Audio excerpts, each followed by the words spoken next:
Hai semuanya, apa kabar? Jumpa lagi dengan Pak Guru ya. Hari ini kita akan belajar tema 2, subtema 3, pembelajaran pertama. Simak baik-baik ya.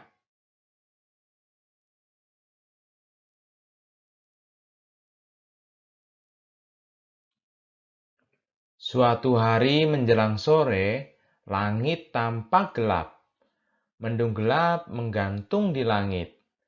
Tiba-tiba, secercah kilat menyambar dan terdengar suara petir menggelegar.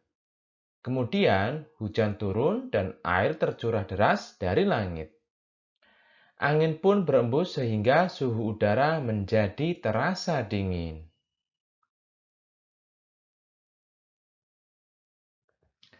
Kita tentu selalu menjaga kesehatan tubuh, termasuk kesehatan organ pernapasan. Namun, seringkali faktor lingkungan sangat besar memengaruhi kesehatan kita. Seperti yang terjadi pada tahun 2015. Bencana kabut asap melanda sebagian wilayah Indonesia, terutama di Sumatera dan Kalimantan. Bacaan berikut menyajikan bahaya kabut asap bagi kesehatan manusia.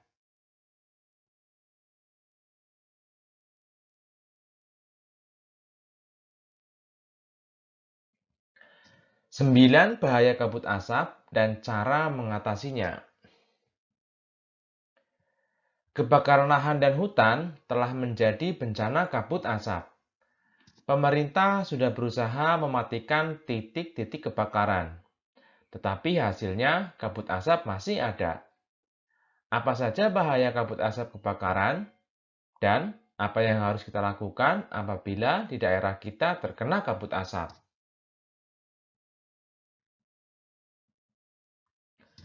Berdasarkan pantauan, indeks pencemaran udara di Jambi, Palembang, dan Palangkaraya sudah sangat tinggi atau tidak sehat. Tidak sehat karena asap kebakaran hutan dan lahan menyebabkan debu atau partikel halus hasil kebakaran seperti jelaga. Saking halusnya, partikel ini akan dengan mudah terisap dan mengotori sistem pernapasan. Selain partikel halus, asap kebakaran juga mengandung zat-zat berbahaya seperti ozon, sulfur dioksida, karbon monoksida, dan nitrogen oksida. Kabut asap ini dapat mengganggu kesehatan semua orang, baik orang yang kondisinya sehat maupun yang sakit. Namun, pada orang yang kondisinya kesehatannya kurang, khususnya pada orang yang memiliki riwayat penyakit pernapasan, anak-anak, dan balita, kabut asap adalah bencana yang bisa mengancam jiwa. Apa saja bahaya kabut asap bagi kesehatan kita? Berikut ini beberapa bahaya kabut asap bagi kesehatan. Yang pertama, kabut asap dapat menyebabkan iritasi pada mata, hidung, dan tenggorokan. 2. Kabut asap dapat menyebabkan reaksi alergi, peradangan, dan mungkin juga infeksi. 3. Kabut asap dapat memperburuk penyakit asma dan penyakit paru kronis lain, seperti bronkitis kronik. 4. Kabut asap dapat menyebabkan kemampuan kerja paru berkurang dan menyebabkan seseorang mudah lelah dan mengalami kesulitan bernapas. 5.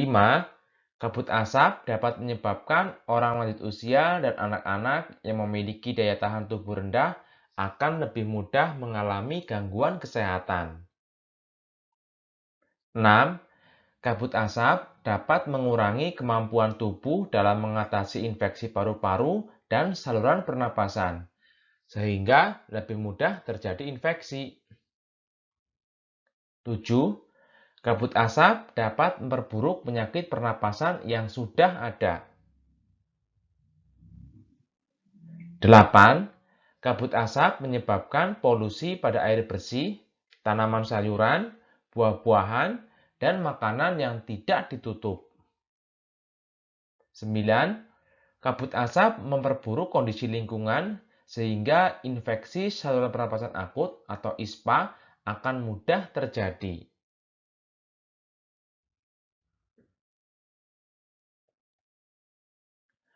Bagaimana kita melindungi diri dari kabut asap?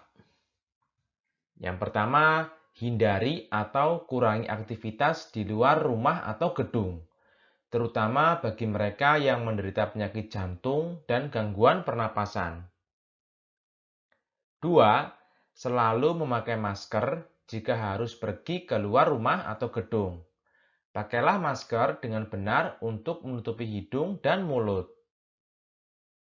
3. Minumlah air putih lebih banyak dan lebih sering agar debu atau partikel halus yang menempel pada tenggorokan larut dan masuk ke dalam pencernaan sehingga ikut terbuang bersama kotoran.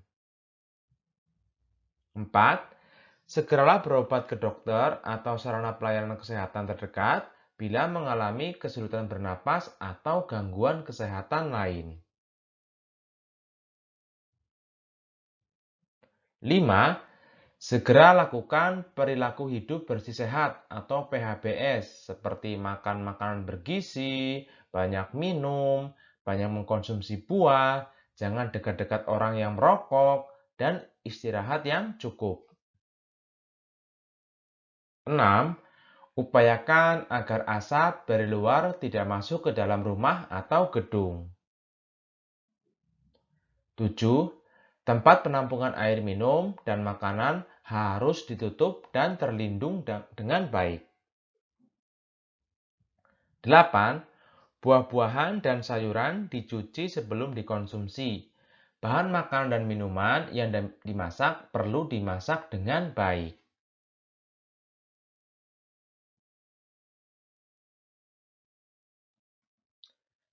Dari bacaan 9 bahaya kabut asap dan cara mengatasinya di atas, buatlah pertanyaan dengan kata tanya apa, siapa, di mana, bagaimana, dan mengapa.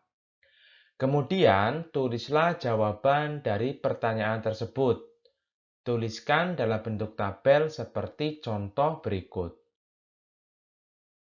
Pak Guru akan berikan satu contoh yaitu kata tanya apa.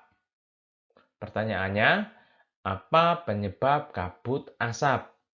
Dan jawabannya, penyebab kabut asap adalah kebakaran hutan.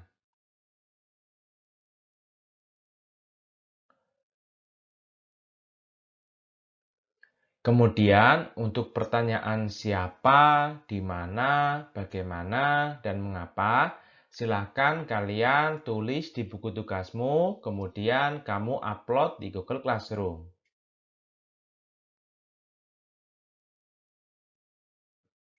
Pelajaran hari ini cukup sekian ya. Dan jangan lupa selalu pakai masker agar terhindar dari bahaya penyakit. Sampai jumpa.